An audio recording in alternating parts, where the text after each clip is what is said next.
5 bulan sesudah itu saya menikah lagi. Jangan marah. Ustaz, jangan dilawan ngomong ya. Jangankan sudah meninggal, masih hidup aja halal.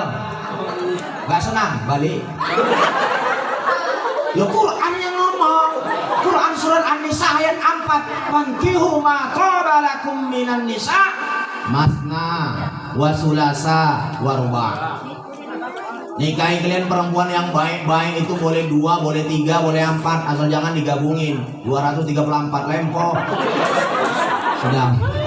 Boleh 2, boleh 3, boleh 4. Sudah. Ini sebenarnya temanya apa nih? Tadi ketua panitia bilang Isra Mi'raj, pembawa acara bilang nyambut Ramadan. Aku bingung aku. Oke lah, kita campur lah ya, separuh memperingati Isra Mi'raj. Sudah, 1 amplop memperingati Maulid Nabi. Aku cerita amplop Pak, bukan bayaran. Bahkan saya bilang, maaf, tak usah undang ustadz. Kalau diundang jemaah belum lagi datang dia ngomong berapa kalian berani bayar. Saya nggak pernah mikirin bayaran, karena yang mikirin panitia. Saya cuma nerima. Dikasih ya terima kasih, nggak dikasih ya parah kali. Oke. Isra itu dari segi bahasa artinya sebuah perjalanan. Pertanyaannya, nggak ada orang jalan-jalan tanpa sebab dan tujuan, betul? Sebelum kita bahas tujuan, kita bahas sebab. Apa sebabnya Allah jalan-jalankan Rasul? Isra Mi'raj itu kejadiannya pas tahun duka cita, Pak. Apa duka citanya Rasul? Meninggal dunianya 2 orang yang paling Rasulullah sayangi.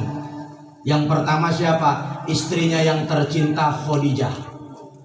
Rasul manusiawi sama kayak kita, Pak. Bisa nangis, bisa ketawa, ya lapar, ya haus. Ditinggal mati istri, sedih. Kalau bapak kira-kira ditinggal istri sedih nggak? Nggak jawab ya, parah memang sudah belajar. Udah. Aku tanya bapak kalau ditinggalin istri sedih nggak? Nah ini Bu, kalau ditinggalin istri sedih. Nah kalau ninggalin istri, ini beda ini Pak. Kalau bapak ditinggalin istri, mungkin istri bapak udah enak nengok tingkah bapak. Nah kalau bapak ninggalin istri, mungkin bapak punya wanita idaman lainnya.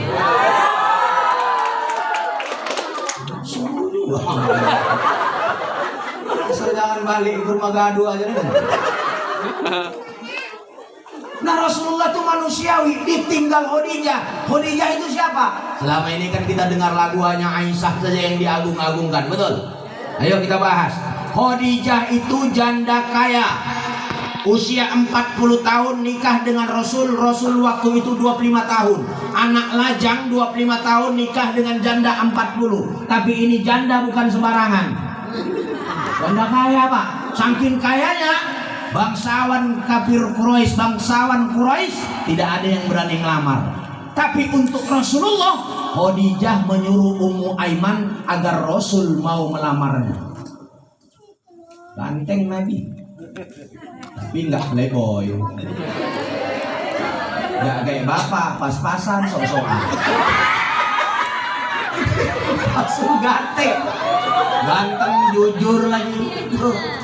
Ya, Khadijah itu janda kaya. Cemana kayanya tak? 2/3 tanah di kota Mekah itu punya Khadijah. Kalau 2/3 tanah di Simpang Badak ini punya bapak, kira-kira bapak petentengan nggak? Orang punya 2 hektar aja soalnya setengah mati. Ini 2/3 di kota Mekah itu kekayaan punya Khadijah.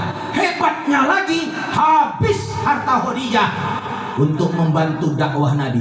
Kalau tidak karena harta Khadijah, tidak akan sampai Islam ke Simpang Badak, Simpang Bandot, apa lagi? Jelek-jelek kan nama Simpang Badak.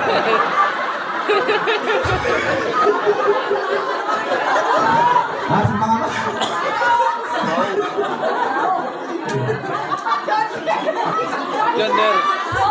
Bapak, semalam saya di simpang kanan ada nama kampung Lorong Gelap. Aku nengoknya serem itu. Sudah, ya Bapak dan Ibu hadirin dan hadirat sedang pendengar yang dirahmati Allah. Habis harta Khadijah, sampai-sampai ketika wafat meninggal dunia, tidak ada uang untuk beli kain kapan. Sampai Jibril turun bawa kain kapan dari surga. Satu kain kapan untuk Nabi, satu untuk Khadijah, satu untuk Fatimah, satu untuk Hasan.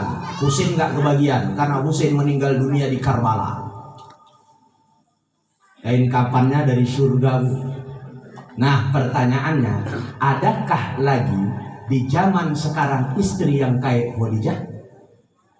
Nggak ada. Ini giliran Bapak, kalau nggak ada, bilang aja. Jangan takut Pak, jangan badan aja masalah Nabi ini takut.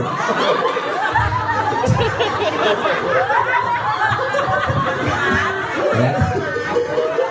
Aku tanya Bapak, adakah lagi sekarang istri yang kayak Khadijah akhlaknya? Rela mati-matian untuk suami. Sekarang mah bini-bini kita rela matiin suami. Itu bedanya. Wajar Khadijah itu dapat gelar Ummahatul Mukminin, ibunya orang-orang beriman. Nah, ditinggalin istri yang kayak gini, wajar sedih. Itu yang pertama. Yang kedua, meninggal dunianya pamannya yang tercinta Abi Thalib. Abi Thalib itu jiwa dan raga serta nyawanya dia persembahkan untuk membantu dakwah Nabi. Selama Abi Thalib hidup, gak ada yang berani menyentuh Nabi. Walaupun di penghujung hidupnya Abi Thalib itu gak sempat mengucapin syahadat. Dua orang pendekar Islam inilah yang meninggal dunia. Orang-orang yang paling dekat dan amat dicintai Nabi wafat. Wajar sedih. Nah, kalau orang sedih kan butuh jalan-jalan, refreshing. Jelas Pak? Gak tanggung-tanggung Allah yang jalan-jalankan Nabi. Dijemput Jibril buruk dari surga. Di binatang buruk ini lebih kecil dari kuda, lebih besar dari keledai. Namanya buruk, artinya kilat. Kenapa? Karena buruk ini memang lajunya seperti kilat. Berapa kecepatan kilat Ustaz? 150.000 km per detik. 150.000 km per detik. Jadi kalau dari sini ke Aceh cukup main mata aja sekali sampai. Itu kecepatan kilat. Kalau kecepatan cahaya 299 km per detik. 299.000 km. Loh, Nabi naik buruk Ustaz. Kira-kira baju Nabi nggak koyak-koyak? Komeng aja naik MX, bibirnya sampai memble. Ini maunya Allah Pak, jangan dikaji, gak usah dipikirin, cukup diyakinin. Adam nggak punya ayah, nggak punya emak lahir, betul? Nabi Isa nggak punya ayah lahir, kok sulit? Allah yang mau. Begitu kendaraan ini datang, Nabi mau naik, ada yang manggil, Muhammad, intazirni, Muhammad, tunggu aku. Jangankan jawab Nabi kita, menoleh pun tidak. Lalu Nabi bilang sama Jibril, ya Jibril, what happened with him? Itulah kira-kira, aku nggak ngerti artinya apa. Jibril, ada apa dengan dia yang manggil-manggil saya itu? Itu gambaran panggilan dunia ini Muhammad. Loh, tapi yang manggil perempuan. Iya, dunia ini seperti perempuan tua, seperti nenek-nenek sudah. Tapi lantaran nenek ini rajin bersolek, rajin ke salon, suka luluran, alis matanya diukir, sudah kemana-mana pakai legging biar gak nampak keriput, sepatu hak tinggi, dari belakang nampak mantap mak, dari depan nampak mati mak. Dunia ini sudah tua seperti nenek-nenek, tapi lantaran disolek nampak muda. Dunia ini sudah tua Pak, tapi perasaan kita masih muda. Kenapa? Karena kemewahan yang ada di dalamnya. Nah, orang kalau udah tua kan penyakitnya banyak yang timbul. Encok, pegelinu, asam urat, diabetes, asam lambung. tambah lagi asam urat satu lagi. Sudah banyak penyakitnya yang timbul, banyak. Nah dunia ini sudah banyak penyakitnya yang timbul, banyak. Gunung di mana-mana mau meletus. Dari gunung Anak Krakatau sampai gunung Sinabung sampai gunung Selamat pun nggak selamat. Tengok baru-baru ini di NTT, betul Pak? Kena banjir bandang, tanah longsor, jembatan ambruk. Ini penyakit dunia. Sudah banyak yang muncul. Makanya dunia ini sudah tua Pak. Masalah dunia ini semuanya membosankan kecuali kalau kita niatkan ibadah. Bapak datang kemari dari rumah niatin beribadah, dengar tausiah, insya Allah nggak muak.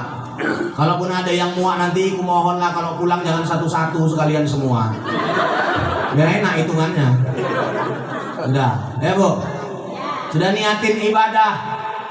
Bapak mau jadi RT niatin ibadah, mau jadi RW niatin ibadah, mau jadi kadus niatin ibadah, jadi suami niatin ibadah, jadi istri niatin ibadah. Jadi nilai hidup kita semuanya ibadah supaya nggak bosan. Contoh, sholat itu ibadah. Ada yang bosan sholat? Nggak tunjuk tangan, mumpung kita rame biar kita sholat kan? Ada. Puasa itu ibadah. Ada yang bosan puasa, biar kita doain nggak jumpa dia sama puasa besok. Haji itu ibadah. Coba orang yang balik haji, mau dia haji plus ratusan juta habis balik, tanya Pak bosan nggak naik haji? Nek punya duit aku harus budal nek. Betul? Ini banyak orang Jawa ya. Banyak orang Jawa Pak. Aku kan orang Jawa tapi marganya orang putih. Sudah ya. Itu orang yang umroh habis puluhan juta, niatnya ibadah, kesana pulang, tanya bosan nggak dia umroh? Kalau punya duit mau pergi lagi. Baca Quran, niatin ibadah, insya Allah makin dibaca makin tenang dan sejuk hati kita. Zikir juga gitu, niatin ibadah. Zikir nggak penting banyak Pak, biar sedikit yang penting bener. Karena aku palak wawak sholat di musola kadang-kadang pantang tak kancap zikirnya. Awalnya yang jelas lama kelamaan nggak karu-karuan. Subhanallah, subhanallah, subhanallah. Oh ngomongin wawak ini. Ya kalau gitu awalnya jelas ya akhirnya jelas kan enak. Lain kadang-kadang orang zikir tuh apa yang di sekitarnya dia tahu. Nggak ada khususnya sama sekali. Ini mama-mama lain.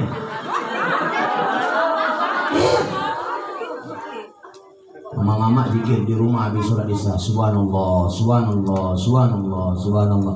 Anaknya pulang haji. Nih buka pintu. Wis bali le. Baru tekan mak. Subhanallah, subhanallah, subhanallah. Wis mangan kowe. Yo rumah. Subhanallah, subhanallah, subhanallah. Yo kono nang mangan kowe. Iya mak subhanallah, subhanallah. Sambale jembok enteke bapakmu mangan. Subhanallah. Zikir juga dia. Jadi zikir itu gak penting banget. Nama itu ibu-ibu wirid tuh yang tahlilan. Bu, kalau ibu-ibu wirid tahlilan udah rada-rada nggak kompak, udah kayak malas, jemaahnya udah berhentiin aja, nggak usah maksa mesti 100 lempol, mesti 200. Karena mama-mama ini wirid kan bawa anak. La ilaha illallah, la ilaha illallah, la ilaha illallah. Sebelum ngomong, shh, tuh anakmu. Ini apa? Wis gembol itu, wis gembol. Namanya pakai pempes, mama. Sudah, jadi jangan penting banyaknya. Kita nggak penting kuantitasnya, tapi yang penting kualitasnya. Ya, ibu-ibu wirid. Baru yang kedua, ibu-ibu wirid pesan saya, ketuanya kalau bikin aturan jangan seenak udelnya. Ada kadang-kadang ibu-ibu wirid ketuanya gitu. Hei, ibu-ibu yang punya anak kecil jangan wirid. Kalau mau wirid jangan dibawa anaknya. Iya kan? Nanti bising. Lah jadi selama wirid sopo ri kokon ngomong kami.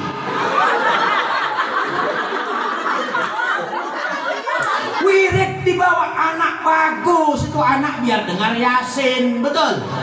Itu anak biar jangan dengar tahlil. Jadi bikin aturan jangan seenaknya. gara-gara aturan ibu-ibu wirid ini di Simpang Badang nggak ada istri-istri orang yang datang. Takut nggak boleh wirid. Aturan gila. Makanya aku sering marah aku kalau ada wawak-wawak bapak-bapak marahin anak-anak kecil sholat di masjid, dia ribut anaknya. Jangan dimarahin Pak, karena kita pun waktu kecil dulu lebih parahnya ributnya dari orang itu. Sampai ada anak kecil nangis pulang dari masjid ngadu sama mamanya. Kenapa gue le? Aku diseneni mak karo awake nang masjid. Kenapa gue ribut? Jadi piye enggak sholat gue enggak mak. Seorang matek awake enggak gelem aku nang masjid.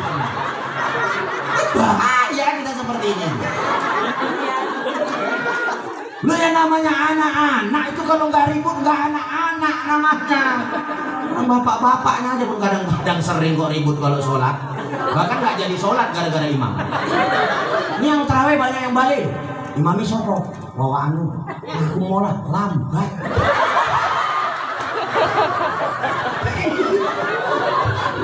Mau sholat terawih dia nengok jadwal nih.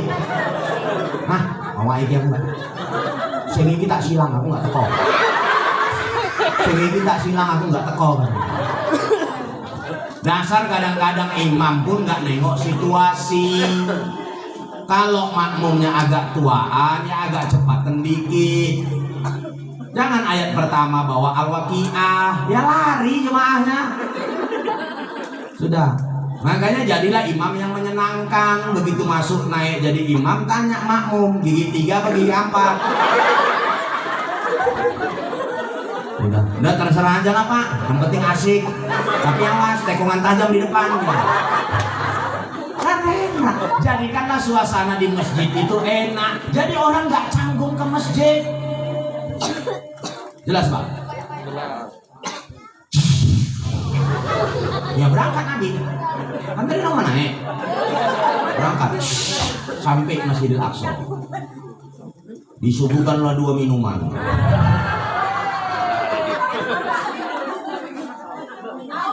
Bukan, aku cuma mau meraktekin. Ini kan sama. Ini aku singkirin aja ya. Ini yang beda.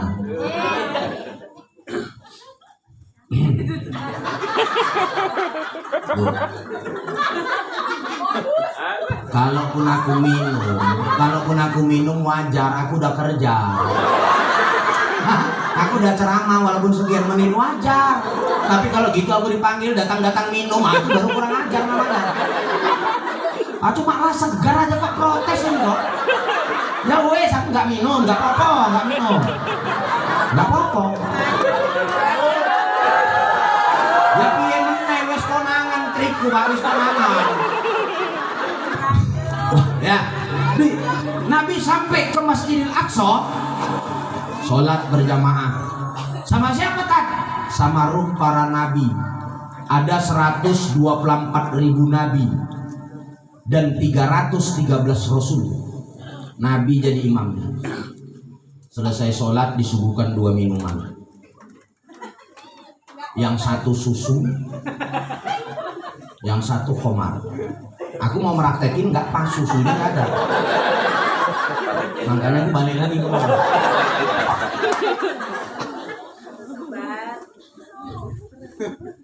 Spontan Rasulullah pilih susu. Sodaq hai Muhammad. Benar engkau hai Muhammad. Kalau yang kau pilih itu khamar, khamar itu memabukkan. Besok umatmu akan menjadi pemabuk semua.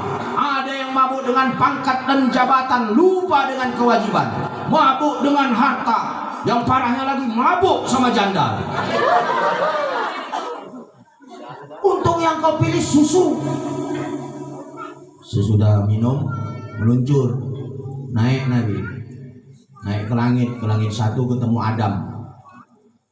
Ditengok Nabi orang tua yang kalau nengok kanan dia senyum, nengok kiri dia nangis. Nabi tanya, Jibril, siapa itu? Itu Nabi Allah Adam, wahai Rasul. Kenapa kalau dia nengok ke kanan dia senyum, nengok ke kiri dia nangis? Kalau dia nengok ke kanan dia senyum, ditengoknya anak cucunya yang masuk surga. Kalau ke kiri dia menangis, yang dia tengok anak cucunya yang masuk neraka. Jelas? Itu Nabi Adam, manusia pertama yang dijadikan Allah dari tanah. Nenek moyang kita Pak Adam dijadikan Allah dari tanah. Kita makan dari sesuatu yang kita tanam di tanah. Mati dikuburin di dalam tanah, dimakanin cacing tanah, buang ludah kita jatuh ke tanah, buang air besar septic tank kita simpan di dalam tanah. Dari situ nenek moyang kita dijadikan Allah. Jadi nggak ada alasan hidup untuk sombong. Saya tahu ibu kaya, orang kaya mana yang nggak mampus. Jadi nggak usah sombong. Orang kaya mati, orang miskin lebih mati. Ya, punya jabatan mati, nggak punya jabatan mati. Sudah, orang cantik mati, orang jelek mati. Makanya yang cantik jangan sombong, jangan bangga, yang jelek jangan kecewa. Ya, kenapa? Seharusnya banggalah kita dijadikan Allah jelek. Karena jelek itu sampai kapanpun takkan pernah berubah. Tapi kalau cantik, lama kelamaan berubah. Betul? Jadi apa? Jelek. Kalau jelek, lama kelamaan makin jelek, makin parah. Makanya nggak ada alasan kita itu protes sama Allah, Pak. Apa yang dikasih Allah nggak usah protes. Dikasih bini gemuk, alhamdulillah. Nggak nampak orang kita susah Pak balik kampung. Wih, kue sukses saiki ya. Kenapa? Lemu-lemu ya. Tak telok bojo lemu kok kayak lembu. Seneng kalian saiki katanya. Enak. Iya. Punya istri kurus, gak usah kecewa. Jalan licin enak nyangkingnya. Kepleset jatuh loh. Jatuh apa deh?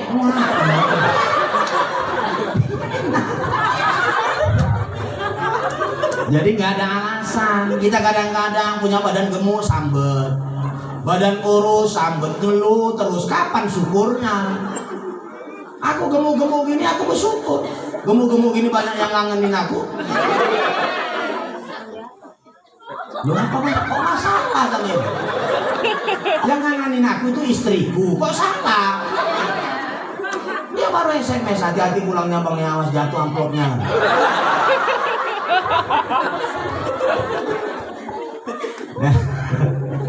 Sudah. Jadi hidup itu nikmatin aja, biar timbul rasa syukur. Nah kalau syukur Allah akan tambah ke nikmat. Nikmat tuh nggak mesti uang Pak. Kita hidup pas-pasan tapi dikasih nikmat senang, sehat terus. Ada orang dikasih rezeki banyak tapi nggak dikasih nikmat sehat. Nggak bisa makan nasi, makannya keladi. Betul nggak? Allah itu adil. Kalau kita lihat tengok Pak, matinya orang kaya sama orang miskin itu aja kita tengok Pak, enak. Kalau orang miskin ini penyakitnya nggak aneh-aneh Pak, kena angin duduk terduduk. Iya, orang miskin ini matinya enak, bunyi kentong loh. Kenapa? Wakon ninggal. Ini wakon angin.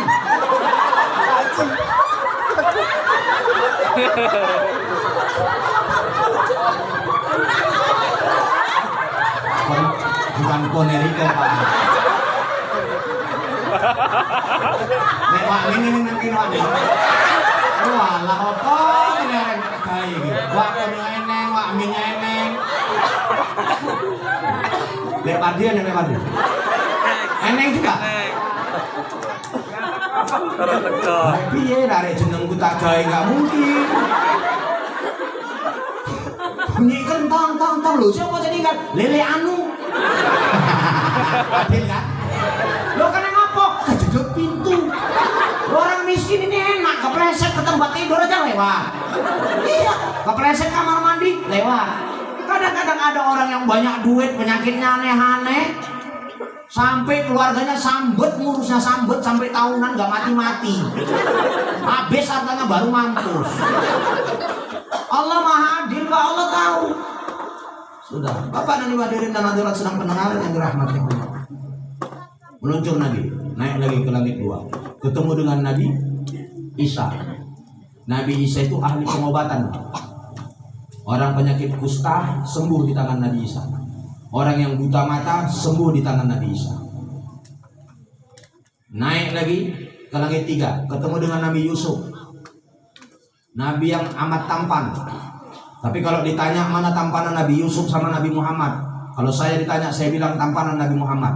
Karena Nabi Muhammad dapat gelar insan kamil, insan yang sempurna.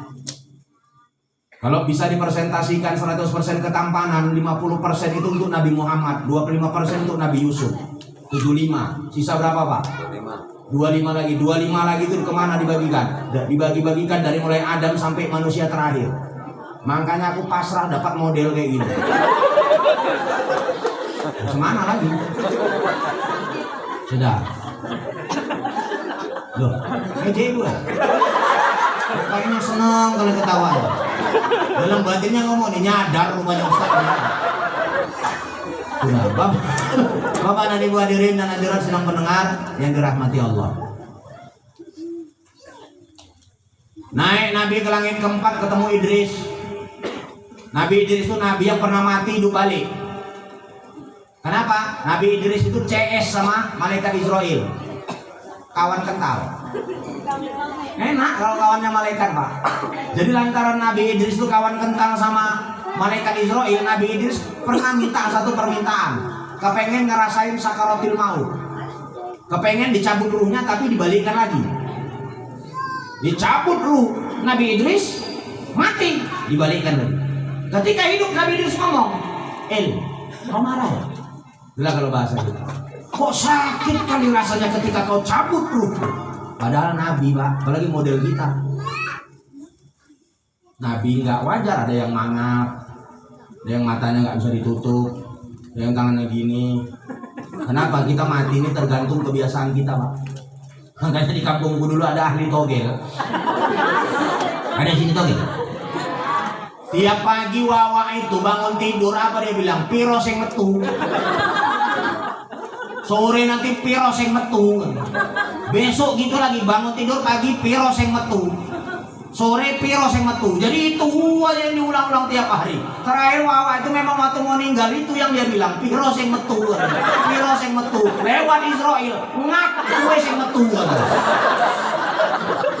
Karena kebiasaan orang mati itu biasanya apa yang sering dia ucapin, apa yang sering dia lakuin. Makanya biasakan ibu-ibu zikir. Pagi nanti baca Quran surah Al-Waqiah, habis maghrib tabarakallah Quran surah Al-Muluk. Dibiasakan terus. Atau selawat sama Nabi. Sudah. Kan banyak selawat tuh. Diapalin. Nih Bu, dari kecil sampai tuanya kayak ini cuma salatullah aja yang apa. Itu pun kagok-kagok. Nggak percaya? Ayo kita tes. Salatullah ala toha rasulillah. Dah, aku ganti. Sallallahu alaikallahu ya adnani. Sambung. Nah, kan? Cuma salatullah yang tahu. Bapak dan Ibu hadirin dan hadirat sedang pendengar yang dirahmati Allah. Meluncur lagi Nabi sampai langit 5. Ketemu dengan Nabi Harun. Nabi Harun itu saudaranya Nabi Musa. Naik ke langit 6, ketemu dengan Nabi Musa. Nabi Musa itu nabi yang sangat gagah, kuat dan kritis. Sampai Allah saja pernah diprotes tuh, dikritisi sama Nabi Adam. Allah sama Nabi Musa. Kenapa saya bilang Nabi Musa itu nabi yang kuat? Kalau nggak karena kuatnya dan hebatnya, plus itu mukjizatnya, nggak mungkin tongkatnya dia pukulkan di laut, terbelah Laut Merah. Dalam tafsir, Nabi Musa itu pernah jalan-jalan di kota Memphis. Ada orang Yahudi, Bani Israel yang bertengkar. Yang satu pembela Fir'aun, yang satu pengikut Nabi Musa. Nabi Musa ngelihat itu, lalu dipisahin. Ini pengikut Fir'aun melawan, ditempeleng sama Nabi Musa. Sekali tempeleng mati. Aku sampai sekarang mencari itu apa yang dibaca Nabi Musa waktu nempeleng. Jadi ketika ada orang main-main, mati. Ditempeleng sekali mati. Sudah. Kenapa saya bilang Nabi Musa itu suka mengkritik?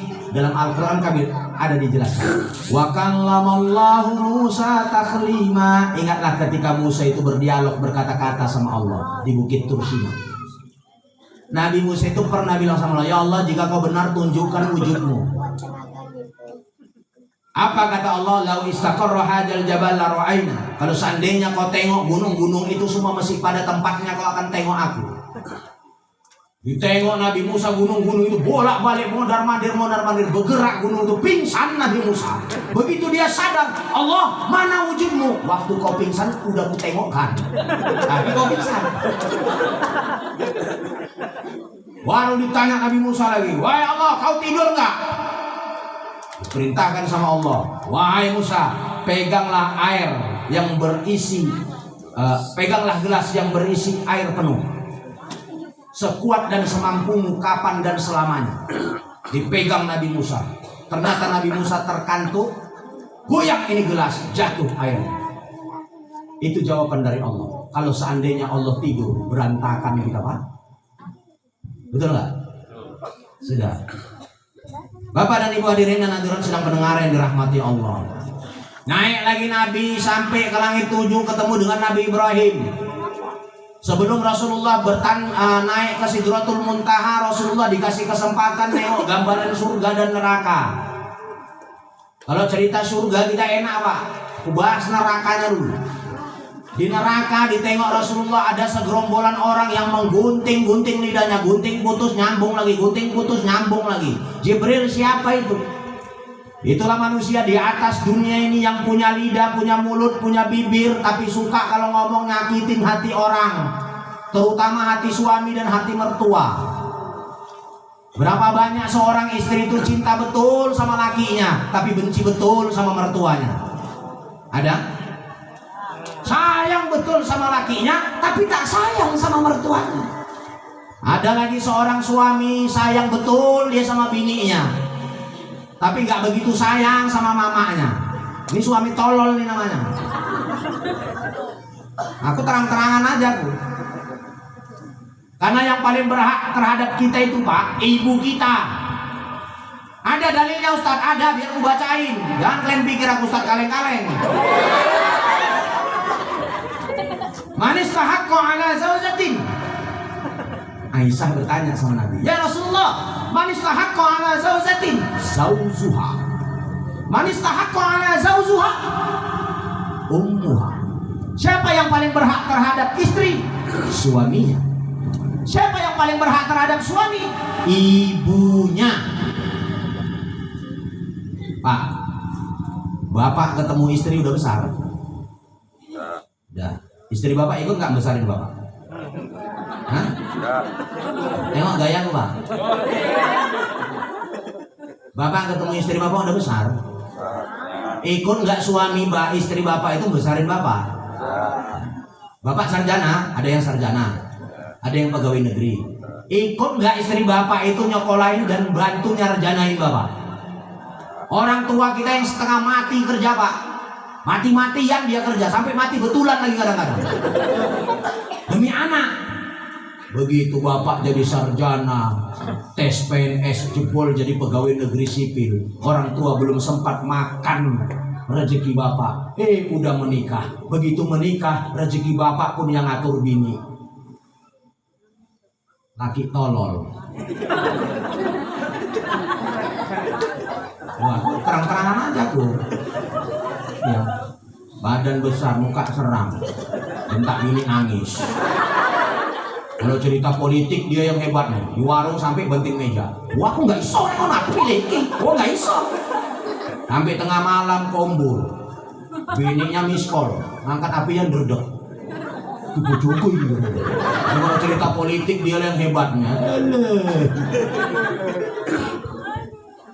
Berapa banyak kadang-kadang seorang suami emaknya sakit di kampung, repot leh, mama sakit, bapak juga sakit, tolonglah leh kirimin uang harga itu obat. Tilut ya mak, aku permisi sih kalau bojoku. Kan lanang tolol gitu nih. Suami yang punya penghasilan sendiri, dia mau bantu orang tuanya tanpa izin istrinya, halal. Tapi istri yang hanya ibu rumah tangga, dia mau bantu kedua orang tuanya dari hasil suaminya tanpa seizinnya, haram. Ada dalilnya Ustaz? Ada. Biar nggak kaling-kaling lagi aku. Ma yampiku li zaujatin min baiti zauziha illa biiznih. Tidak halal hukumnya bagi seorang istri membelanjakan harta dari rumah suaminya kecuali dengan izin suaminya. Jelas Bu? Tapi saya yakin ibu-ibu di sini insya Allah semuanya ikut kerja bantu suami. Ya ibu ya? Iya kan? Ibu kan ada ini kan? Ikut kerja membantu suami. Di sini kan ada orang Dodos sama orang Deres Pak. Ibu ikut Deres? Kalau bapak punya istri ikut Deres, ikut kerja, jangan hianati. Yang punya kewajiban cari nafkah itu kita wong lanang. Memang iya. Wong wedok iki kerjanane gur ngelola nafkah sing kita kei. Sing wajib golek nafkah itu siapa? Riko. Ojo titik-titik Riko sambet, titik-titik Riko sambet. Sajane Pak lebih capek wong wedok daripada wong lanang. Ngerti Riko?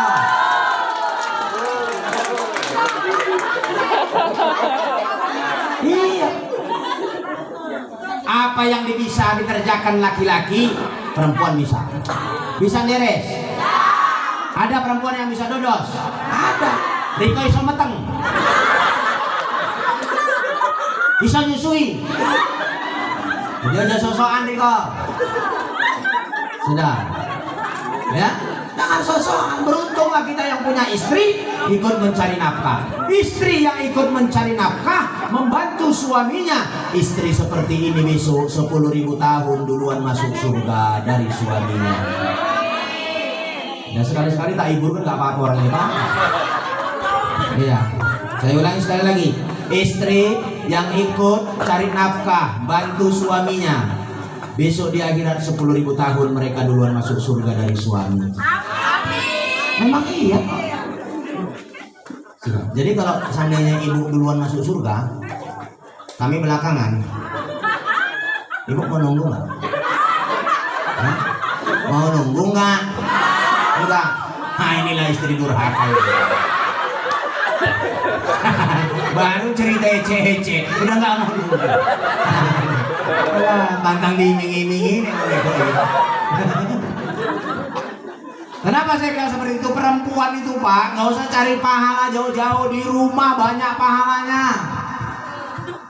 Ya masa ya Allah, saya niatin masa ini ya Allah untuk suami saya supaya suami saya kuat cari nafkah dan sujud kepadamu. Setiap masak dihitung pahala. Nyuci pakaian ya Allah, ku cuci pakaian suamiku ini biar bersih karena kebersihan sebagian daripada iman. Nggak punya mesin cuci, mesti pakai berus. Insya Allah setiap berusnya dihitung pahala. Mau banyak pahalanya, banyak akan berusnya. Jangan sambil ngomel. Kadang-kadang lakinya rajin mancing, pakai celana li.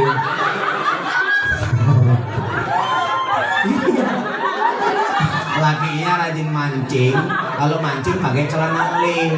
Celananya suka lumpuran, sing wedok nyuci ngomel.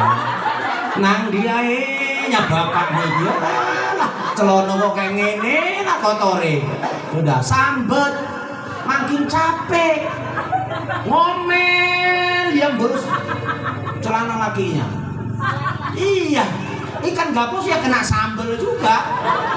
Dia nggak sadar itu ikan gabus itu hasil jeripaya lakinya. Sudah, jelas loh. Iya ibu-ibu ini banyak. Saya baca sebuah buku lagi, seorang perempuan ketika dia hamil Saat di siang hari dihitung pahalanya seperti orang puasa. Saat malam hari dihitung seperti orang tahajud. Pada saat dia kontraksi, terasa mau melahirkan, sekali kontraksi, pahalanya sama dengan satu orang mati syahid. Ketika dia melahirkan, suci balik dosa seorang ibu. Ketika seorang ibu melahirkan mati, dihitung mati syahid.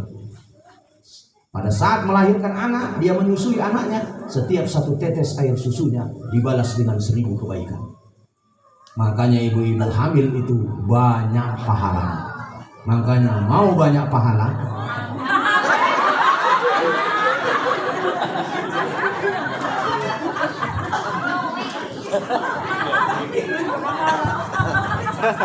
Bapak dan Ibu hadirin dan hadirat sedang pendengar yang dirahmati Allah. Jadi dilihat Rasulullah ada orang yang gunting lidahnya, gunting putus nyambung lagi, gunting putus nyambung lagi. Siapa ini Jibril? Inilah orang yang tidak pandai menjaga lisannya. Bibirnya manis, lipstiknya harga mahal, tapi kalau ngomong nyelekit suka nyakitin hati orang. Ada yang kayak gitu? Banyak. Manusia ini kalau udah nggak senang nengok manusia, nunjuknya nggak pakai jari, pakai mulut.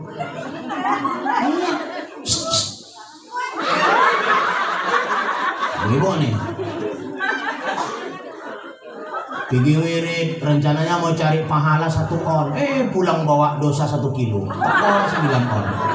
Karena mak-mak ini pantang itu, apa yang dia tengok pasti di komen. Mama ini norak pak, makanya di media sosial aku tengok mama-mama itu ajab pak. Iya mama-mama ini apa? Keponya luar biasa. Iya, tengok di media sosial itu, mama-mama numis kangkung aja masuk Facebook. Numis kangkung, yang selesai kangkung ditumis, dipoto, cek. Hari ini menu kami tumis kangkung. Lah mangan kangkung aja kok bangga pak. Nang kampungku kangkung iku tengkerengan bancet bener. Ada mama-mama baru siap mandi. Apa namanya?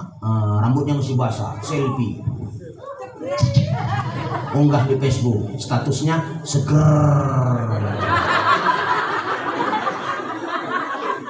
Makanya angka perselingkuhan ini gitu diteliti semenjak Android ada. Kebanyakan angka perselingkuhan itu gara-gara media sosial. Karena tinggal ketik nama mantan aja keluar. Tengok fotonya, betul apa enggak? Nah Ustaz, aku kok tahu orang tuh sering.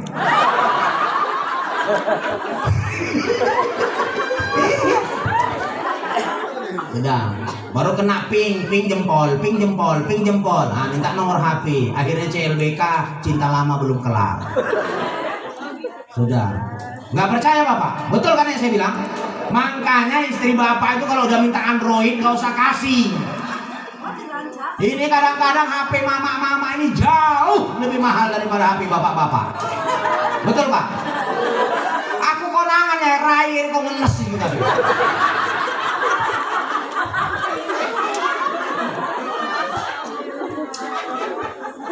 Ini dosa orang yang nggak pandai jaga lidahnya.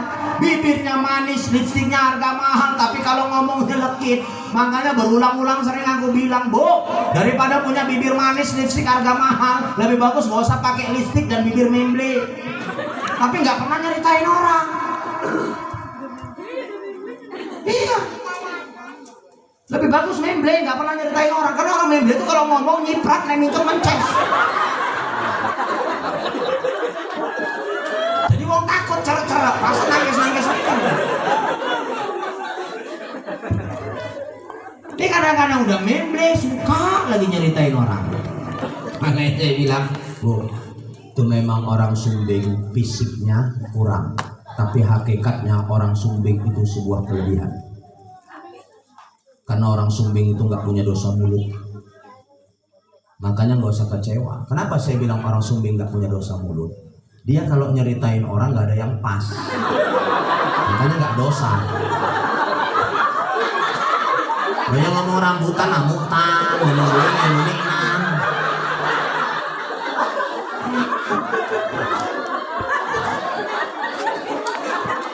Jadi jangan sepele.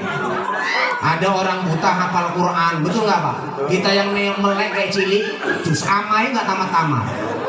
Karena apa? Dia buta mata, hatinya enggak. Kita matai melotot, tapi hati buta, ini yang jadi masalah. Makanya pandai-pandailah jaga mulut, karena ketika ditanya besok di akhirat apa yang menyebabkan kau masuk neraka, mulut. Jelas tuh. Makanya kalau nggak yang berguna nggak usah diomongin. Ibu pergi wirid, lontongnya keasinan, ya udah diem aja Bu. Perasaan nggak keasinan. Aku kayak mau arek tak lepehnya. Kalau sing sitok wis asin lumpuhe ora eneng. Sing sitok malah nyantel. Iya aku ndoke baru separuh kok. Rusak dosa. Iya. Banyak yang seperti itu, banyak. Makanya hati-hati. Makanya saya sering bilang nih ibu-ibu wirid, kadang-kadang ada yang pamer aksi, ada yang pamer gamis, ada yang pamer jilbab. Kawannya jilbabnya itu aja ya dikomentari, ganti tiap minggu ya dikomentari. Kawannya tiap minggu jilbabnya ganti, gamisnya ganti. Ya dia ini sambel. Piye lek perasaan sing lanang. Sing wedok kok baju ya api-api, sing lanang ya kadang-kadang koyak nang kene.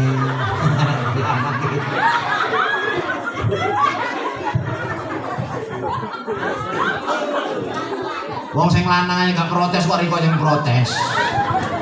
Iya kan? Eneng sing ngono, eneng.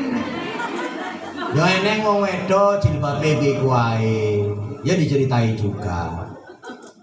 Memang gak duwe perasaan sing lanang. Memang gak ketok sing lanang ku jilbabe ku wis tek lalapan. Lha iku kan urusan dene. Kenapa kita sibuk ngurus rumah tangga wong? Kalau kita sibuk ngurus rumah tangga kita sendiri, Pak, aman kampung kita ini, Pak. Betul nggak? Yang bikin kita ribut ini Indonesia kita ini ribut mulut. Yang bikin Indonesia kita ini ribut mulut. Kita hidup tak pernah akur bertetangga. Apa penyebabnya? Mulut. Karena merasa diri paling benar. Jelas? Kita udah capek ribut, Pak. Saling salah menyalahkan, saling kritik mengkritik. Kapan kita mau kerja kalau hidup hanya saling salah menyalahkan? Betul nggak? Sama dengan dalam rumah tangga ini, kalau kita saling sambet aja, ribut aja, gara-gara kau lah Pak kita kayak gini nih Pak. Aku menyesal yang bojo karo kowe. Gak ada rasa syukuri. Dan biar aku bojo lah karo mantanku dene wis pegawai negeri saiki. Aku men ngerti kowe Pak. Mantanku biar kerja nang kantor bupati saya. Apa kerjane? Office boy nek namanya. Enggak ada syukurnya. Bahaya kalau hidup seperti ini, Pak. Ya, Bu. Ya syukurin aja. Ibu punya suami enggak gitu ganteng. Apa-apa. Yang penting rajin sholat. Alah tak lagi udah enggak ganteng, enggak mau sholat. Apa sekali kau memang. Nggak, aku jujur aja nih Bu. Buat apa kita ngaji jauh-jauh kalau rumah tangga kita nggak beres? Aku jujur lah, selama Riko berumah tangga suami istri, ada yang 15, ada yang 20 tahun, ada yang 30 tahun. Udah pernah nggak sholat tahajud berjamaah?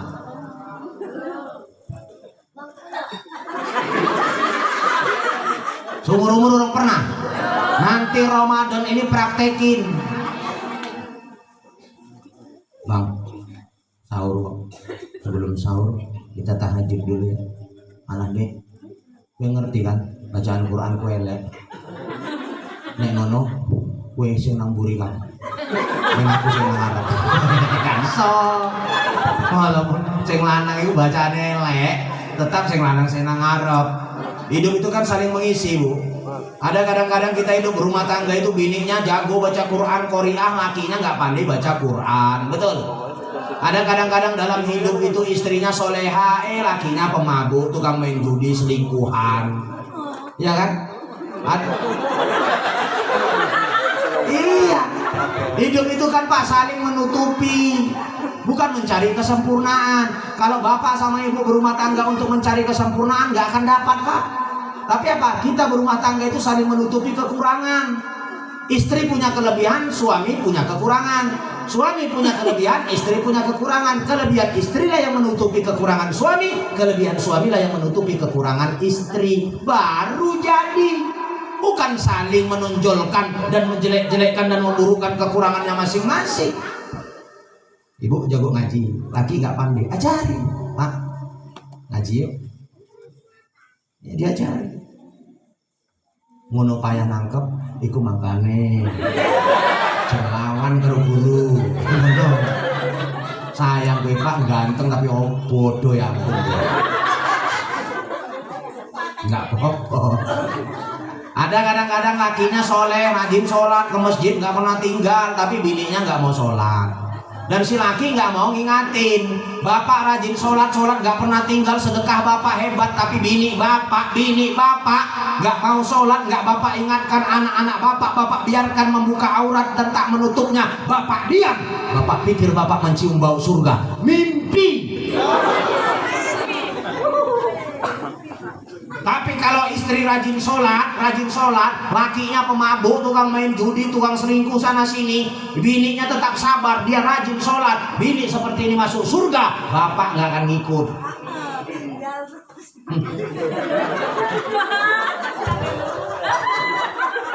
Ngerti nih kok? Sakit hati nih kok? Ada ngomong apinya jajan. Kok sebagian yang merengut? Aku ngomongnya api, aku karena sayang makanya ngomong kayak gini. Ya aku apa nggak punya kekurangan banyak, istriku punya kelebihan ada. Kelebihan istri lah yang menutupi kekuranganku. Ibu mau tahu apa kekuranganku? Aku nggak pegawai negeri Bu, tapi biniku pegawai negeri. Aku nggak sarjana, biniku dosen. Karena hebat, udah dapat dosen gadis lah. Loh, kok keberatan gitu? Aku elek ini ustad loh, ustad. Bapak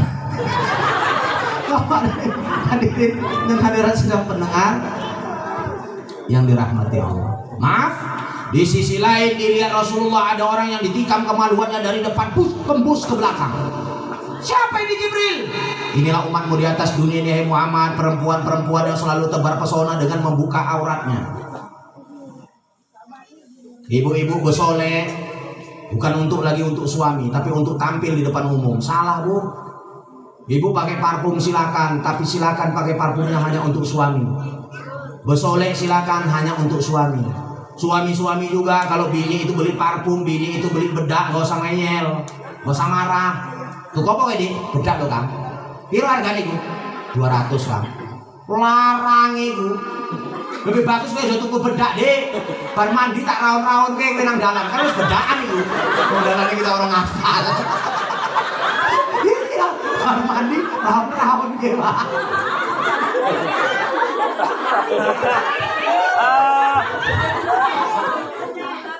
Maunya pas kayak gini nih Pak, ada anggota DPR, enak kita kan? Sudah ada bupati, kita enak. Cocok juga kata ustadznya. Bermandi nenek sore, kayak minyak makan titik. Insya Allah. Bojo kita sekirang kuning. Tidak apa-apa kan ibu hadirin. Dan hadirin sedang mendengar. Yang dirahmati Allah. Kepengen punya istri cantik, ayu, tapi saya medok tuku bedak dimarahin. Riko iku tuku rokok mendino lho Pak, tuku rokok mendino. Rokok Riko 2 bungkus, 3 bungkus. Kebutuhan mangan iku karo kebutuhan rokok, gedean kebutuhan rokok Pak.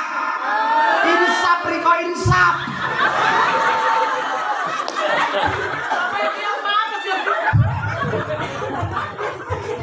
Kami laki-laki ini kadang-kadang merokok 1 hari 2 bungkus, ada yang 3 bungkus. Rokoknya sebungkus ada yang 25.000. Kali 3 bungkus 75.000. Makan cuma sekilo setengahnya. Harga beras sekilo 12.000, sekilo setengah cuma 18.000. Lauknya 20.000, cuma 38.000. Rokok Eriko sedino 60.000. Sing wedok marah, ya Riko ngamuk. Malah sing wedok ngomongi sing api-api. Oh Kang, kurangin apa ngerokok iku Kang? Sing lanang ngomong, ya tak kurangi Dik, tak tunggu sebungkus, tak kurangi sebatang. Akhirnya enteh sebungkus.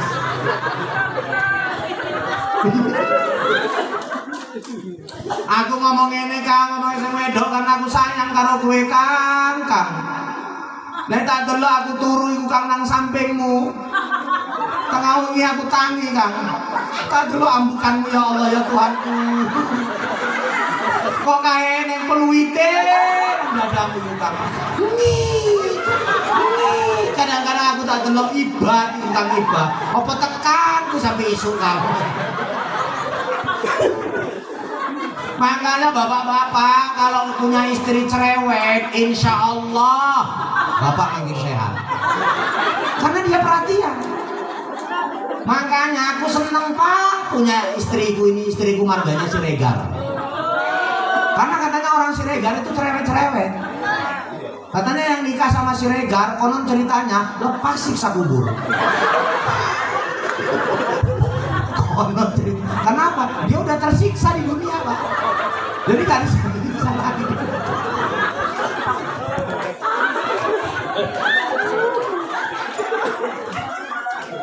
Bapak Ibu hadirin hadirat sedang mendengar yang dirahmati Allah. Inilah gambaran orang-orang yang suka mamerin auratnya. Nah ini terutama anak-anak remaji. Gue sering ingatin anak-anak remaji, cukuplah di dalam hatimu berpesan, auratmu itu hanya untuk imammu yang sah besok. Jangan pernah kau tunjukkan auratmu karena auratmu itu hanya untuk suamimu. Jelas?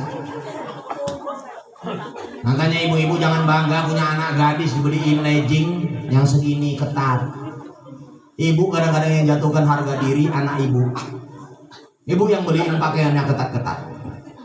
Jangankan dia, kami nengoknya aja megap Bu. Sudah. Makanya sering kalau kita tengok Pak, anak-anak gadis kita ini nggak lebih berharga dari ayam kampung. Ayam kampung aja tahu malu, pahanya ditutupinya pakai bulu. Betul kan? Anak gadis kita kadang-kadang nggak tahu malu, pahanya dia ler. Ditengok salah, nggak ditengok jadi masalah. Siapa yang salah?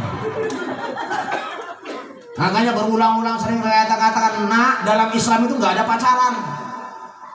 Pacaran itu sesudah menikah, bukan di luar nikah. Karena kalau orang pacaran sampai tahunan, 2 tahun, 3 tahun, itu jadian tinggal gadonya Pak. Tapi kalau kita nikah, ta'arufan nikah, insya Allah Pak, terasa macam pacaran tuh rumah tangganya. Yang sakitnya lagi, menurut analisa saya, rata-rata orang pacaran belum tentu jadi suami istri loh. Betul? Ada yang 2 tahun, 3 tahun pacaran, pacarannya sama kita, nikahnya sama orang. Aku ngalami, apa jelek-jelek gini pikir aku gak punya mantan. Ternyata alhamdulillah 2 kali aku nikah gak pernah pacaran Pak. Cocok langsung kulamar nikah. Karena aku takut dia berubah pikiran.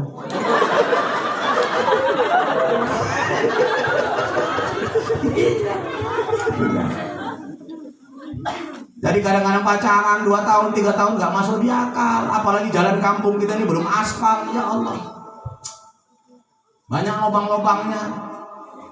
Cowoknya naik Kawasaki, agak tonggeng nih. Kebanyakan ngerem cenut-cenut.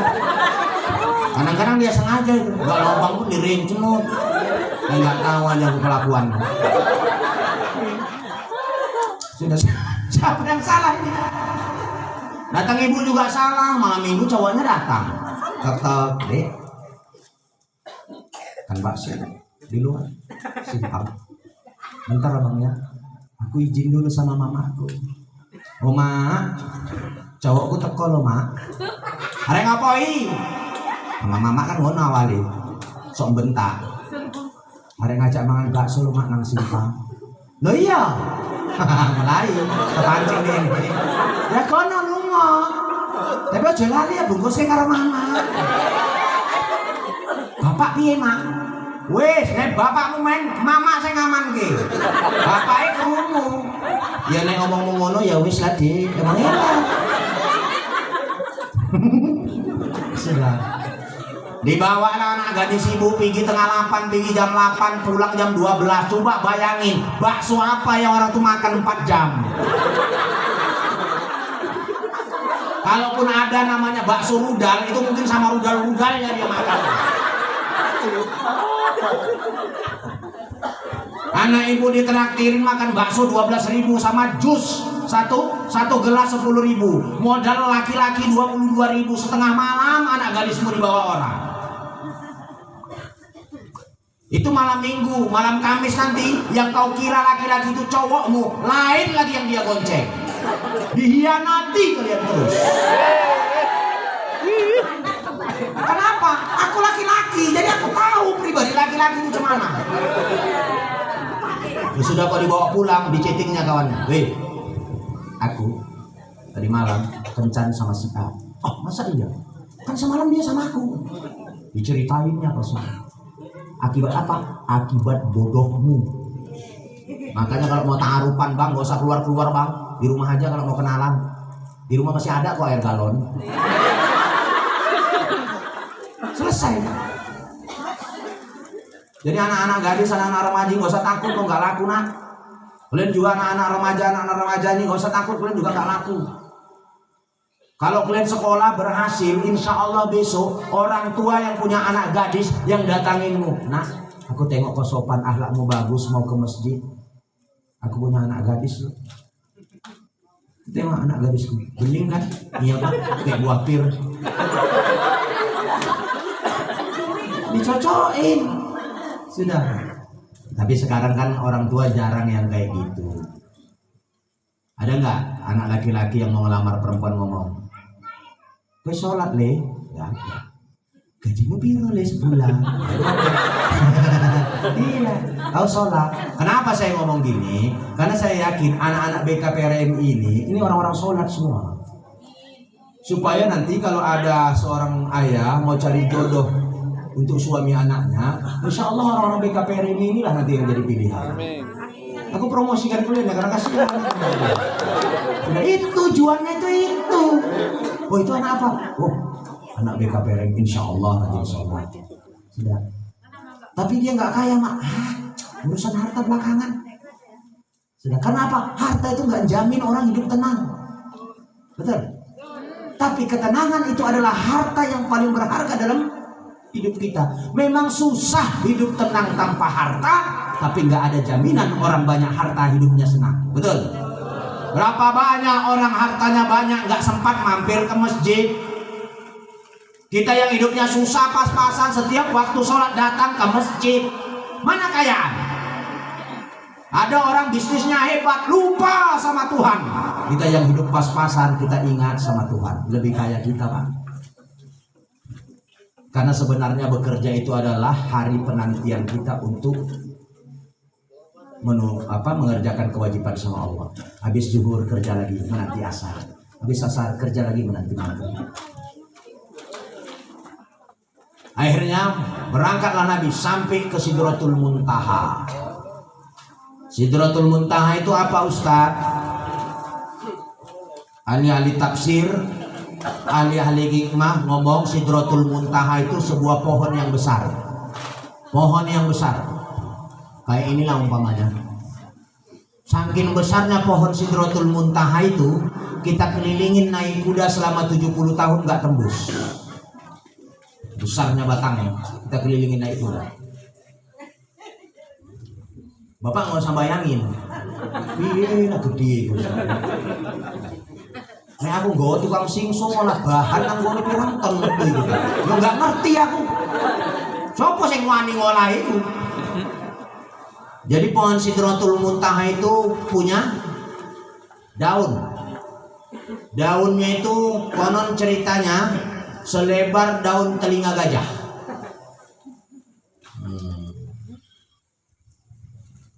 Semua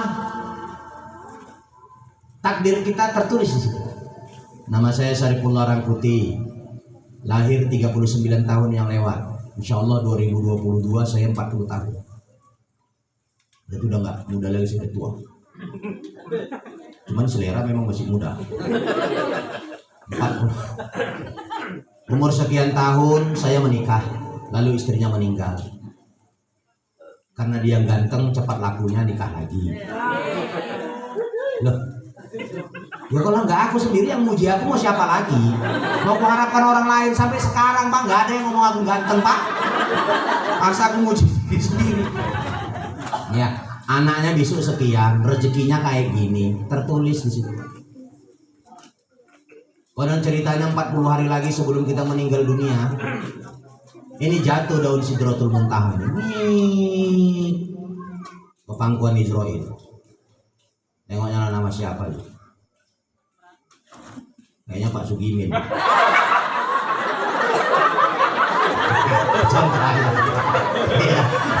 Aku tahu kalau nama Pak Sugimin ku buat pasti nggak marah. Kalau nama aku ku buat mak serem Pak. Sudah. Itu makanya eneng istilah wong tua mbien, 40 hari lagi sebelum meninggal dunia itu ada orang buang tabiat.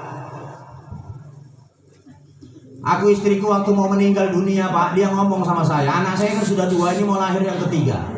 Saya panggil dia kan, Umi, kita operasi aja Mi. Dia enggak mau, ini kan yang terakhir Mas, karena rencana kita punya anak 3 aja. Enggak mau operasi, biarin aja. Ini kan yang terakhir ya. Saya nggak tahu, rupanya dia buang tabiat, memang betul itu yang terakhir. Saya udah alami itu. Sudah. Jadi ada kadang-kadang orang mau meninggal dunia itu buang tabiat, ada banyak. Makanya jangan sembarangan kalau bapak-bapak mau keluar rumah, mau kemana-mana gitu, jangan sembarangan pesannya sama bini. Dek, aku rulung ngasih ya dek. Nanti Pak nang pasir. Gue cuma masak. Aku mungkin gak akan mangan nenang omah. Warek mangan nang luar. Jendek entah ini. Bohnya aku gak baliki, sesuk baru bali. Ternyata sampai tekong-tekongan mau dapat Islamic Center itu, saking lajunya wawa itu gak dapat tekongan, belusuk. Masuk ke jurang, nendang pokok di hutan, pak, mati pecah kepalanya. Memang betul lah wawa itu gak mangan nenang omah. Mau pesannya kayak ngono. Cuma kalau pesannya yang enak-enak, dek, aku arek nang pasir lo dek, aku ulunga dalam keadaan sehat, doakan pulang dalam keadaan selamat. Kalau seandainya nanti terjadi apa-apa sama aku dek, aku izinkan kau cari laki yang lebih ganteng dari aku. Tapi nek aku selamat, izinkan pula aku cari bojo yang lebih ayu teko kowe. Cocotmu Kang, cocotmu mampus ae kowe.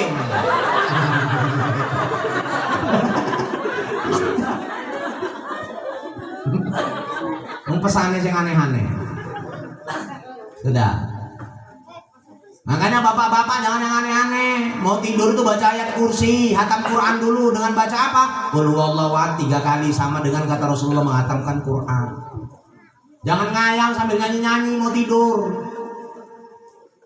Malam ini malam terakhir bagi kita. Tarik. Bininya ngomong, semangko.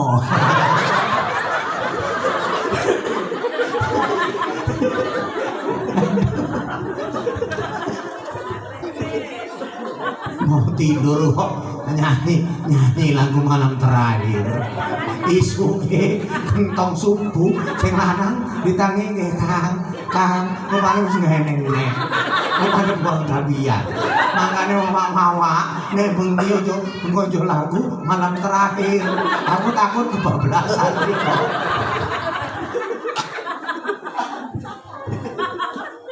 Bapak dan Ibu adik, mana hadirat sidang pendengar? Jam 11 nggak kerasa ya. Aku naik dari tengah 10 kan. Masuk jam setengah. Mesti Isra Mi'raj yang kubahas. Sampai puasa nanti jam berapa yang kubahas? Udah salah target aku.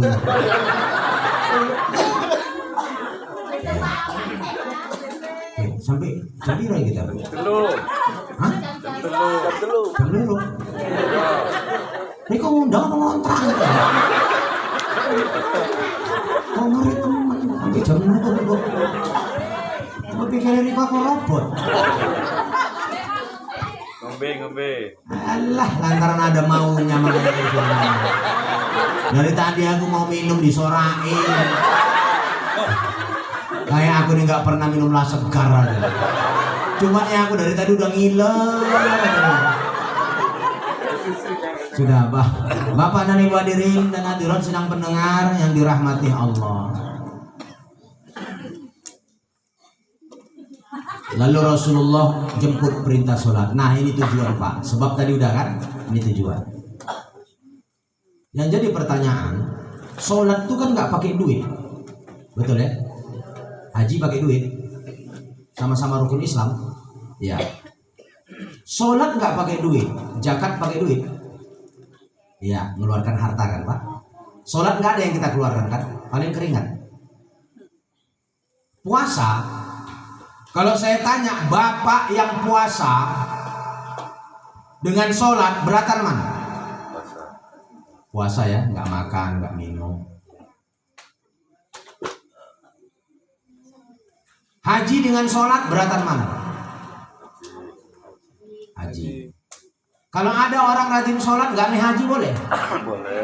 Boleh. Haji kan bagi yang mampu. Tapi kalau ada haji nggak pernah sholat, haji apa?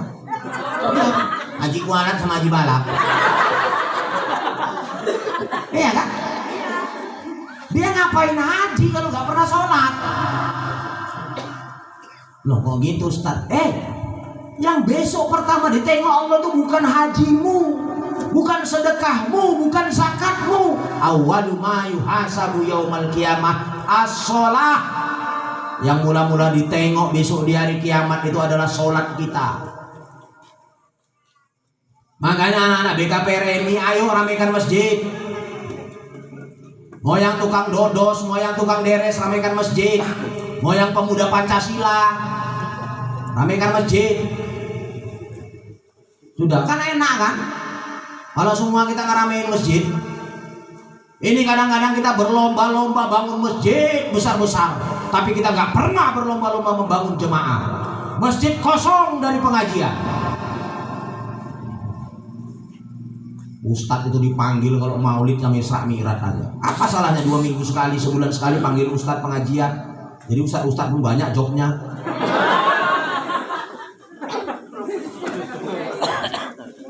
Iya kan? Membangun masjid ini gampang, mau selebar apa kita bisa bangun. Membangun jemaah yang sulit. Makanya Rasulullah ketika dakwah dulu apa? Dia membangun jemaah dulu, baru bangun masjid. Masjid Nabi dulu Pak, nggak keramik kayak gini Pak. Nabi pernah khutbah hujan turun netes, air hujan tuh di pipi Nabi. Nabi kalau sujud nempel di jidatnya ini Pak pasir, karena nggak keramik. Itu makanya assalamualaikum warahmatullah, assalamualaikum warahmatullah. Rasulullah selalu menghapus wajahnya, sekaligus menghapus pasir yang nempel. Tapi sekarang Bapak ikut-ikutan. Assalamualaikum warahmatullah, assalamualaikum warahmatullah, Bapak hapus kan? Apa ada pasirnya rupanya makanya Bapak hapus? Iya kan? Makanya pesan saya, mudah-mudahan adik-adik saya, anak-anak BKPRM ini, anak-anak remaja masjid ini, kalian nih garda terdepan mengajak orang-orang tua ke masjid. Itu tujuan saya. Kasih kesempatan anak-anak ini berkarya di masjid Pak. Yang tua-tua ini tengoklah orang itu, bimbing. Jangan titik-titik reko protes, titik-titik reko protes. Jenenge anak muda itu kan belum stabil, dia perlu bimbingan. Makanya aku suruh kalian nengok Pak Kepala Dusun tadi, langsung dikasih apa? Seragam. Iya seragam tadi ya. Iya. Kalau bisa jangan baju aja, jilbabnya sekalian Pak, sama selop-selopnya. Ya biar seragam betul kan gitu. Bapak dan Ibu hadirin dan hadirat sedang pendengar yang dirahmati Allah. Diterima Rasulullah lah perintah sholat itu awalnya 50 kali Pak. Coba bayangin kalau seandainya sholat itu gak dikurangin jadi 5 kali. Yang 5 kali aja 17 rakaat. Kalau seandainya 50 kali jadi berapa ratus rakaat Pak? Kalau seandainya sholat itu 50 kali sehari semalam, sempat gak Bapak kerja? 50 sholat bagilah Pak 24 jam. Per 24 menit kita wajib sholat. Habis mandi, sholat. Sudah, mau ganti pakaian, mau pergi ke ladang, udah ajar lagi, sholat lagi. Begitu siap sholat, tuh serapan, habis serapan, sholat lagi. Sempat nggak ke masjid? Ya nggak sempat. Jadi Allah itu maha adil. Diperintahkannya kita sholat 5 kali sehari semalam, timingnya pun waktu sholat itu nggak ada yang nyusahin Pak. Subuh di pagi hari bangun tidur, ambil wudhu, habis sholat ibu ambil beras masak. Insya Allah ibu-ibu yang sholat subuh masakannya bersih. Karena kalau dia sholat subuh, dia ambil wudhu, dia cuci tangan, baru cuci makanan, bersih makanannya. Tapi kalau kujuk-kujuk ibu bangun tidur gak sholat subuh langsung masak, aku jamin kotor itu masakan. Karena ibu gak tahu waktu tidur rawon kemana tangan ibu ini. Ada yang kemari lah, ada yang kemari lah. Ya selanjutnya terserah Riko, tangan-tangan Riko. Makanya orang yang insya Allah, orang yang aktif ibadahnya jauh dari penyakit. Bayangin Pak, bangun tidur Bapak ambil wudhu, cuci tangan. Kerja setengah hari masuk zuhur, cuci tangan. Kerja lagi ketika sore, cuci tangan asar. Kerja lagi ketika senja, cuci tangan maghrib. Ketika malam cuci tangan. Kira-kira kalau Bapak aktif sholatnya, corona mau nggak dekatin Riko? Tuh. Jadi bukan malah gara-gara corona Riko dijauhin dari masjid. Mulai naik emosi. Betul yang aku bilang kan?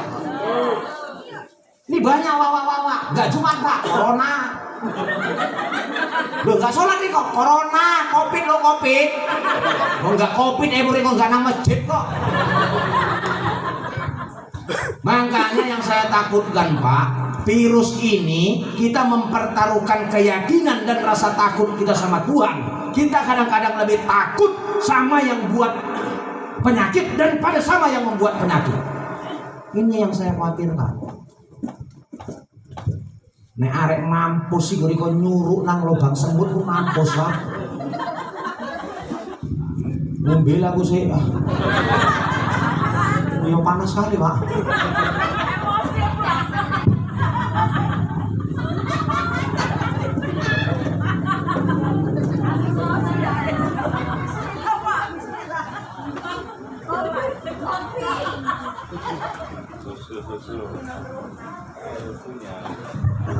Kayak mau tak singgung-singgung, tak enteni susunya gak tau. Paksa kue iki juga yang tak giling. Bapak dan Ibu hadirin dan hadirat sidang pendengar yang dirahmati Allah. Semua kita takut sama penyakit Pak. Tapi bukan berarti kita mau cari penyakit. Ngerti maksud saya Pak? Bu? Ngerti? Seharusnya dengan adanya musibah ini kita makin mendekatkan diri sama Allah, bukan makin jauh sama Allah. Abu Bakar itu Pak kalau dikasih penyakit, Abu Bakar itu makin banyak zikirnya. Karena dia bilang, aku sedang ditegur Allah. Kita kadang-kadang dikala susah ingat sama Allah, dikala senang lupa sama Allah. Dikala susah doa sama Allah sambil nangis, ngancam lagi. Ya Allah ya Tuhan, aku kerja udah mati-matian, ya Allah kok susah aja. Si Polan aku tengok-tengok tenang-tenang aja, hidupnya enak, duitnya banyak. Cemananya maksudmu nih ya Allah? Kok tipis sekali lah pergaulanmu, gak ada perasaanmu. Sama Allah kok ngancem. Apa pikirnya satu orang rokan hulu ini ngancem Allah, Allah gak akan turun jabatan dari Tuhan. Jadi gak usah Allah diancam-ancam. Sudah, kepala desa demon orang satu desa turun. Allah demon satu Indonesia ini nggak akan turun itu Allah, tetap dia jadi Tuhan. Tapi kita kadang-kadang kan sepele sama Allah, macam main-main lagi. Sudah. Kalau Allah mau menghancurkan kita itu gampang, Pak. Harta yang kita cari selama 50 tahun, kalau Allah mau ngabisinnya 5 detik selesai. Tengok tsunami di Aceh dulu, Pak. Berapa detik mati 150.000 orang. Kalau Allah mau, makanya hidup lu jangan pelit, berbagilah. Sekarang zaman kita susah. Berbagi, Pak. Nah, kadang ada orang kaya jangankan bagi harta, dosanya pun diminta nggak dikasih. Makin pelitnya. Sudah, apalagi hartanya, dosanya dijaluk nggak dikei, makin pelitnya. Aku nih enes yang gelem dosaku jika. Sudah, jadi jangan pelit. Ini sekarang zaman sulit, ya. Semua kita sulit, Pak. Gara-gara corona ini, jangankan Bapak, aku aja juga. Setahun yang lewat, Pak, Isra Mi'raj, kita kan batal semua. Aku udah ngantongin undangan, Pak, 43 undangan yang kantongi. Belum lagi ada tambahan-tambahan yang lain. 2 yang kuisi, 41-nya batal, Pak. Kolep aku, Pak. Hari raya pun gak balik kampung aku. Rusak keuanganku. Sudah. Tapi kita harus sabar. Karena di saat kita ada, kadang-kadang kita sering lupa sama Allah. Ini sindiran Allah ini sama kita. Bapak dan Ibu hadirin dan hadirat sedang pendengar yang dirahmati Allah. Akhirnya sholat itu 5 kali lah sehari semalam. Makanya yang jadi pertanyaan, sholat itu sudah, kenapa harus perintah Allah, harus Rasul itu ngadep Allah langsung? Karena yang pertama, sholatlah amal ibadah, tempat Allah menilai kita. Tuh. Yang kedua, apa keunggulan dan keistimewaan sholat? Sholat itu sebagai media kita, mi'raj kita sama Allah. Mohon kita minta kita sama Allah. Allah yang bilang, wasta'inu bis-sabri was-shalah, fa innaha lakabiratun illa 'alal khashiin.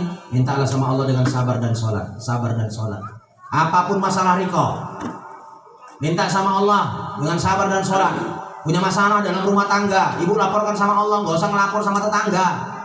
Kadang-kadang tetangga ini belum tentu otaknya beres. Nggak, aku terang-terangan aja, Bu. Iya kan? Ibu punya masalah, ibu nggak usah ngelapor sama tetangga, Bu, laporkan sama Allah. Kadang-kadang banyaknya tetangga ini suka nengok kita cekcok dan suka nengok kita bubaran, betul nggak? Oh, Bu, ini apa, Bu? Gaduh aku bukan bapaknya Pendi, Bu. Terus ditempeleng aku sampai biru itu buka gitu. Nyaut tau boy, goblok boy, goblok. Nah aku jadi boy jaluk cerai, wong kowe je ayu. Melapor nih karo tetangga sebelah. Oh, Bu, aku gaduh lu karo bapak Effendi. Jadi iki bengkak, iki Bu bengkak. Apa mau tetangga sebelah? Lapor kayak nang polisi. Itu KDRT, Bu KDRT. Lapor karo wong buri. Oh, Bu, aku iri ndelok Riko lho, Bu. Kenapa? Rumah tangga Riko kok aman, tentram tak delok. Ya coba ngomong karo wong. Kenapa, Bu? Aku biyen jaluk banyu bening karo wong tuwe. Iku mangkane bojoku manut ae karo aku. Iya. Suaminya itu patuh kali sama dia. Disuruh nyuci piringnya nyuci piring, suruh ngangkati jemuran yang ngangkati jemuran. Memangnya nggak boleh Ustaz ya laki-laki nyuci piring? Boleh. Nabi itu selalu membantu pekerjaan istri-istrinya, tapi istri-istri Nabi nggak ada yang merintah. Atas kesadaran dan kesenangan Nabi sendiri. Beda dengan bini kita. Pantang nengok laki mau nyuci piring, bariku jemuri pakaiannya kan, halaman urung disapu, baju digosoki kan. Sing wedok apa chatting-chattingan. Iya. Rasulullah itu selalu membantu istri-istrinya. Tapi ketika datang waktu sholat dia tinggalkan pekerjaannya. Rasulullah itu mesra. Sampai riwayat mengatakan Rasulullah itu senang minum bekas minuman istri-istrinya. Iya. Pernah Rasulullah masuk rumah, ditengoknya ada sisa minuman di gelas. Diminum sama Rasul. Rupanya bekas minuman Aisyah. Lalu Aisyah bilang, Rasul, itu bekas minumanku ya Rasul. Ya ambil Rasul gelasnya. Belah mana tadi bekas mulutmu wahai Aisyah? Belah sini ya Rasul. Nah, aku meratokin. Ya aku tahu belah sini karena di sini lubangnya. Karena aku arahkan kemari. Nah udahlah, udah. Bekas bibir Aisyah itulah yang diminum Rasul. Romantis nggak Pak? Makanya ibu-ibu kalau mau rumah tangganya romantis, lakinya pulang dari kebon kepanasan, ibu bikinkan teh manis dingin, minum separuh. Sing lanang masuk. Lho Dek, eneng teh manis Dek. Iya Kak. Kok separuh? Ya sing separuh wis tak umbe Kang. Nek kowe arek ngerti kan, belah kene mau bekas lambeku Kang. Sing lanang ngombe diambung sing cocot mula Dek. Iya. Apa bapak merasa jorok makan bekas makanan istri? Jangan salah, Rasulullah pernah makan bekas gigitan istrinya. Nggak jorok. Kalau bapak merasa jorok makan bekas makanan istri bapak, kalau seandainya lah istri kita besok duluan sakit-sakitan, kita masih sehat, dia buang air besar, buang air kecil di atas tempat tidurnya sendiri, apa bapak jorok bersih? Nggak aku sangka bapak serupa itu.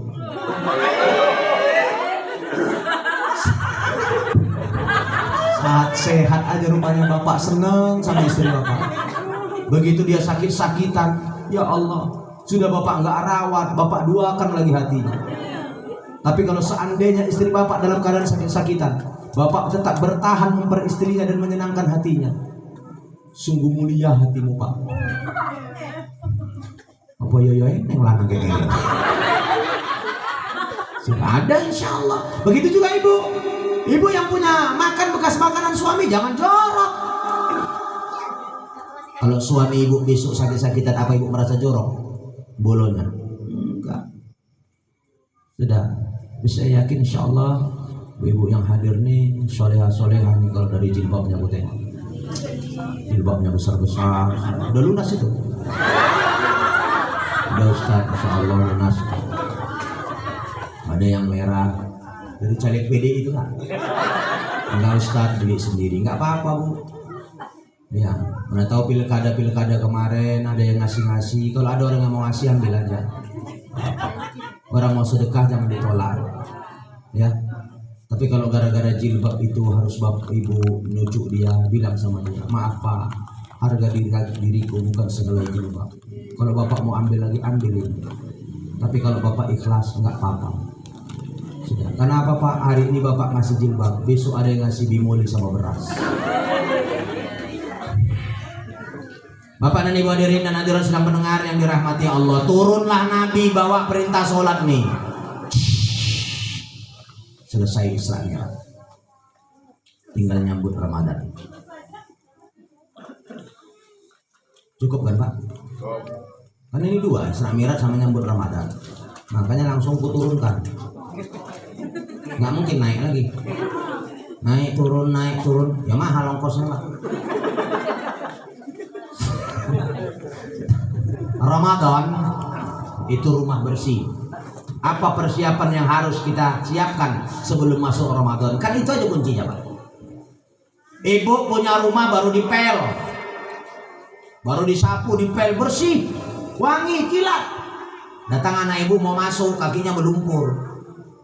Ibu senenin nggak? Ibu marahin nggak? Begitu dia masuk, cuci kaki.